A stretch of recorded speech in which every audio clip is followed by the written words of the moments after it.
Mutant Year Zero is a post-apocalypse RPG published by the Swedish company Free League in 2014, and it was the company's first game.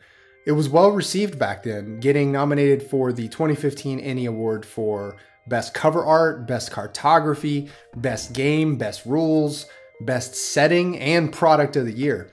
It has over the years spawned 3 major expansions, Genlab Alpha, Mechatron, and Elysium, as well as a video game for PC called The Road to Eden. So on this channel, I've managed to review every single core rulebook that Free League has put out except for this one. I think for whatever reason, I just kept putting it off because subconsciously I thought it wasn't going to stack up as well as their later games. But aside from the many award nominations and the list of expansions that the game spawned, it also established the game engine that Free League uses every chance they get. They even named the engine after this Mutant game. So I shouldn't have had any doubts that this game was rock solid. I want to break this game down in this video and identify what has remained over the years as well as what they've improved on with later games. This video is brought to you by Critical Match. As role players, we've always wanted an app to find games easily. Well, this app is about to become real. Remember the name, Critical Match. You just log in, set your parameters, and swipe right as soon as you see a game you like. It has safety tools so you can be sure that the table you choose will fit your needs. You can make new games, join already existing games, or if you don't feel like playing, you can follow your favorite content creators and watch their games. Critical Match is going to be on Kickstarter on the 20th of September, and you can help make it real. You can support the app, getting beta access so that you can try it out in just a few months. Among the different tiers, you will be able to get special skins for your tables, lifetime discounts on subscriptions, and oh so many stretch goals that, if unlocked, will grant you new skins and new features. Also, the early bird is really amazing. Only for the first 48 hours, any backing over $30 will get you, for free, in addition to the usual rewards, 2 exclusive animated skins to customize your tables, Red Dragon and Eldritch Horror. For the sake of Cthulhu, you don't want to miss it. Don't miss this chance to get in on the ground level because Critical Match is here to change the way we find games. Also, you can find them on Twitter, Instagram, and Facebook, but most important, subscribe to their newsletter in the link below so you don't miss a thing. As the title suggests, Mutant Year Zero is a prequel setting to the Swedish RPG classic Mutant, published in 1984 by Target Games. It was a big hit back in the day, and expansions of Mutant crossed into the world of Cult and eventually grew into a world called Mutant Chronicles, which was so popular for a minute that they even made a movie out of it starring John Malkovich and Ron Perlman in 2009.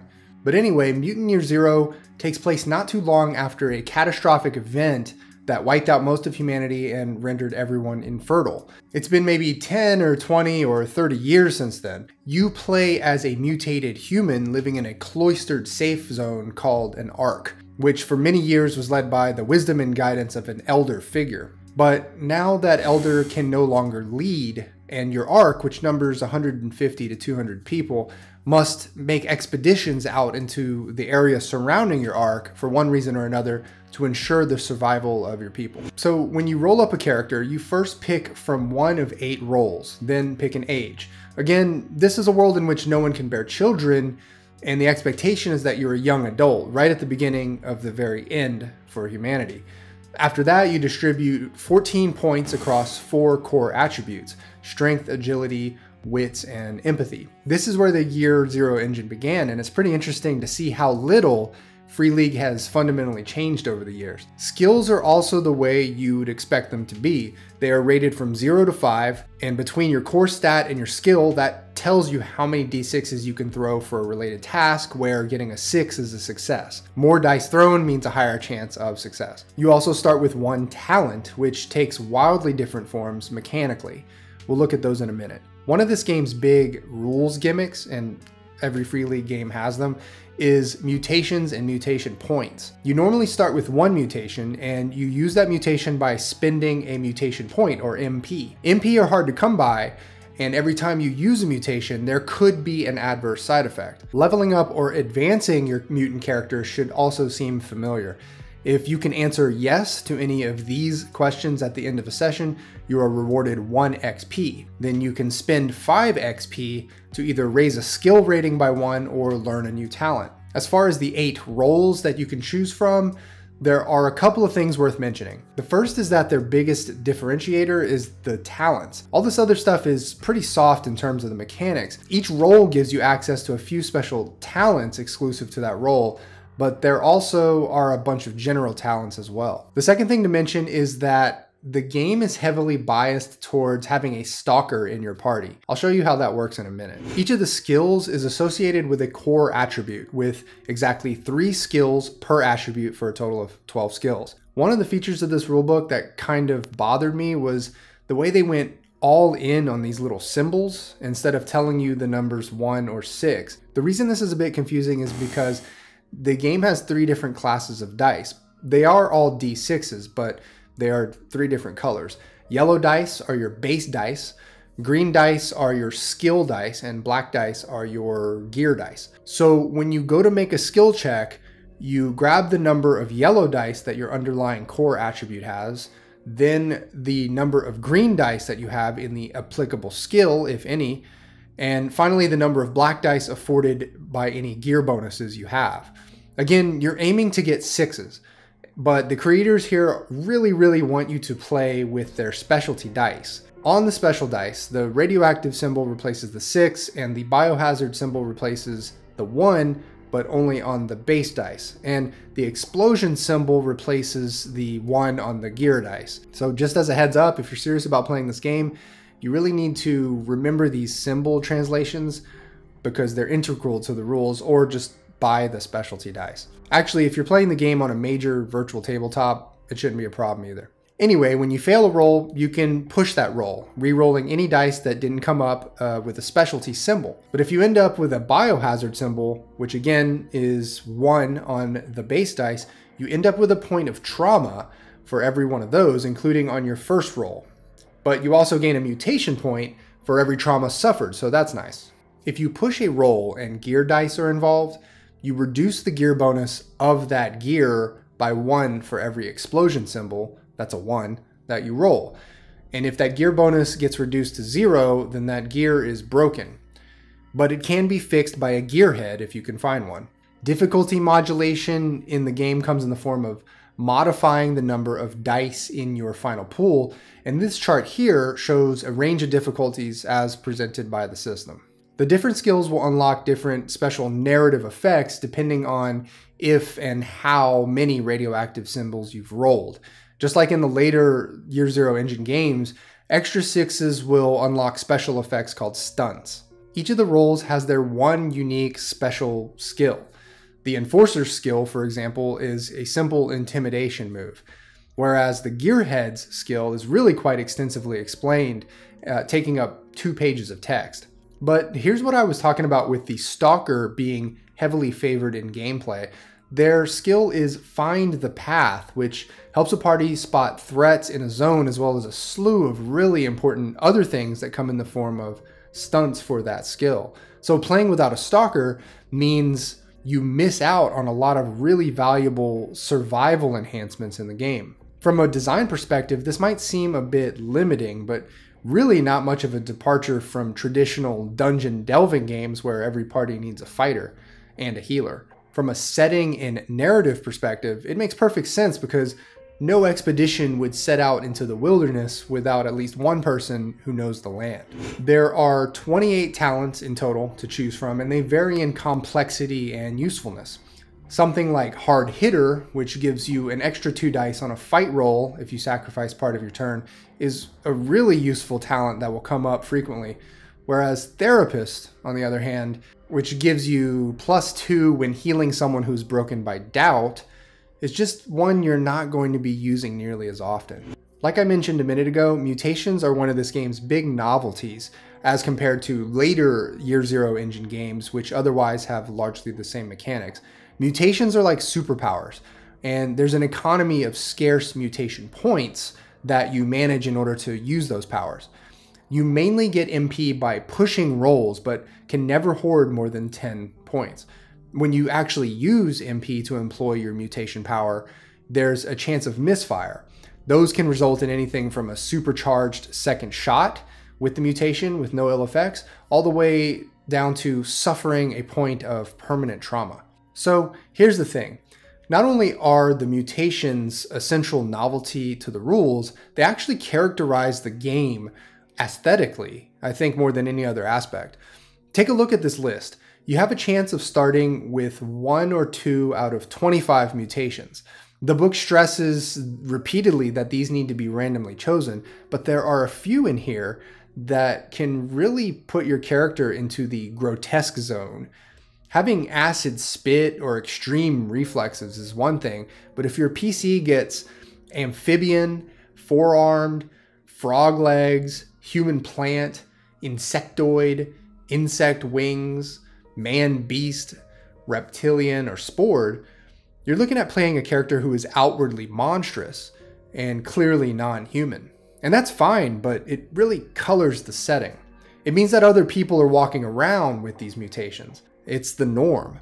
It's bizarre to the point of being humorous almost by default. The thing is, with the non-beastly mutations, like the ones where you merely control things with your mind, there's no mechanism for enforcing your inhumanity. By all accounts, you look normal on the outside. So there's an imbalance here, at least at the human social level, and I think players and GMs have to resolve that somehow. But anyway, each of these mutations come with several features, and the cost in mutation points is explained under each. Combat works by first rolling a d6 for initiative. Highest goes first, ties go to those with the highest agility, and then every character gets one action, which can be for rolling for a skill or using a mutation, and one maneuver, which is like a minor action. Or instead of an action and maneuver, you can opt for 2 maneuvers in one turn. When you attack in close combat, you always roll your fight skill, but of course, certain talents can affect the details of that roll. If you roll extra successes on a fight roll, you unlock your choice of stunts. And likewise, if you're being attacked, you roll a fight check and unlock defense stunts with extra successes. For ranged attacks, you roll your shoot skill, and there's actually no defense roll when you're being shot at. Instead, your only option is to find cover. If you take a look at the way weapons are listed, you can see combat is just about as simple as it gets.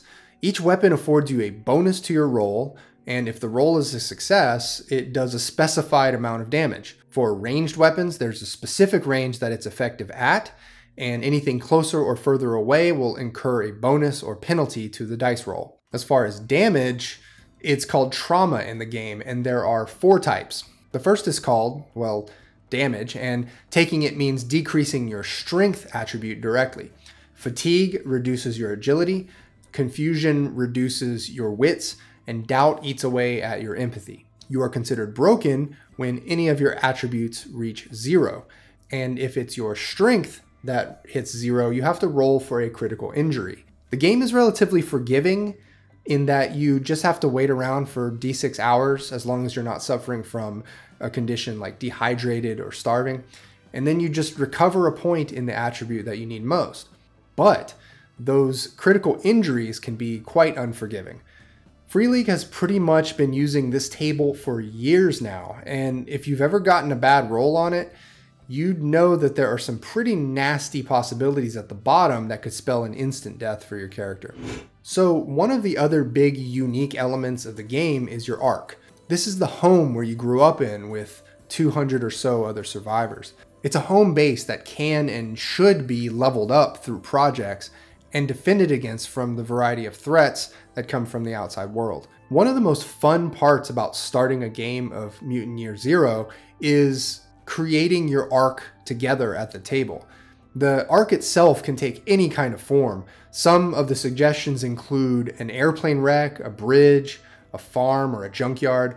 The possibilities are endless if you think about the pockets of decayed urban space that can double as a refuge. After you've decided on that, you have to put the arc on the game map, which includes maybe 20 or 30 square miles of gridded wasteland for you to explore, 1 square at a time.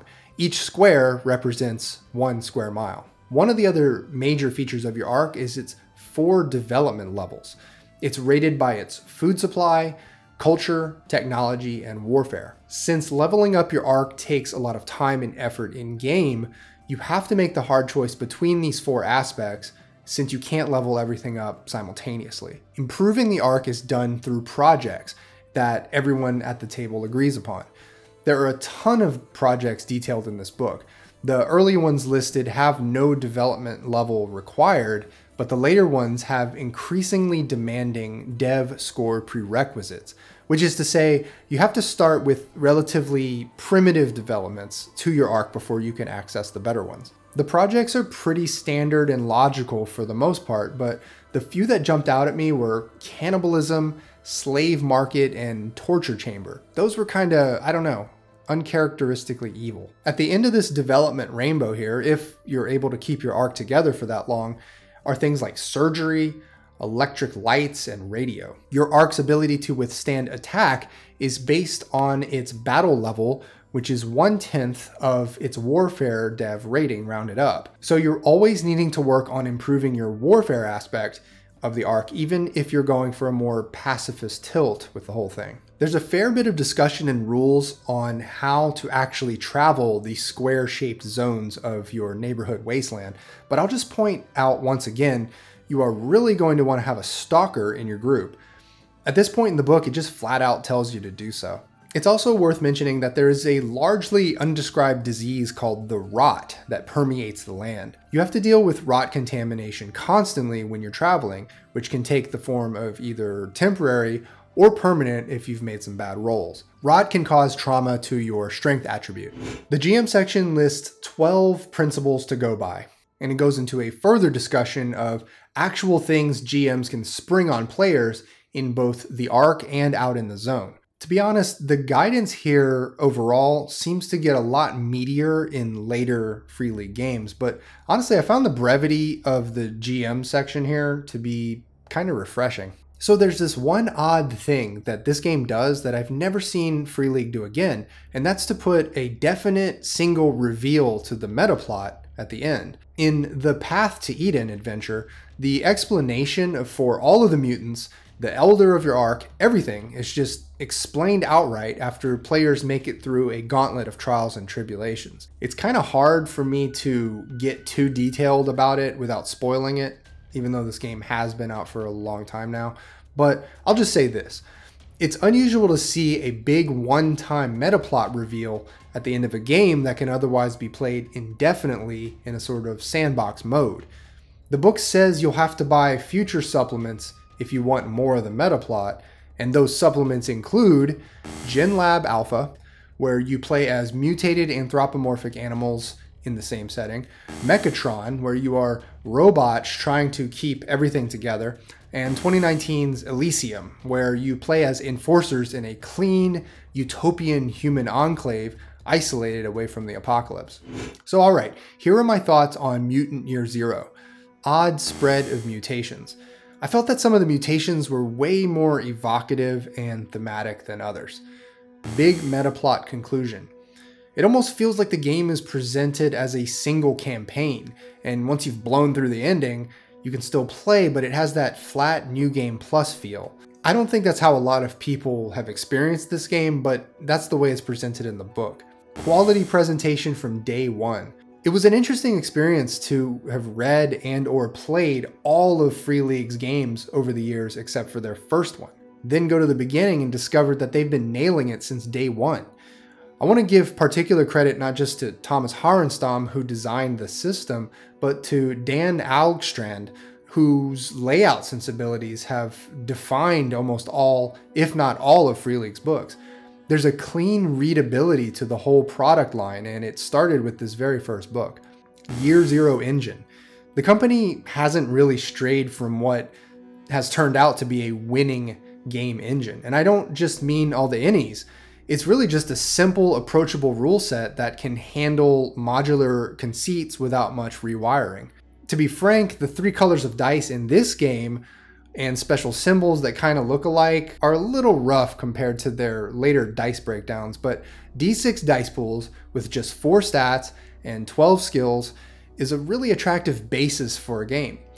Obviously, I don't speak for everyone on this, but for casual gamers, new gamers, or hardcore gamers who just want to take a break and be casual for a minute, this is the perfect engine for it. The Ark. I guess you see the concept of a home base that you work on and level up sort of codified in Forged in the Dark games. That is, games whose rules are based in some basic way on John Harper's Blades in the Dark.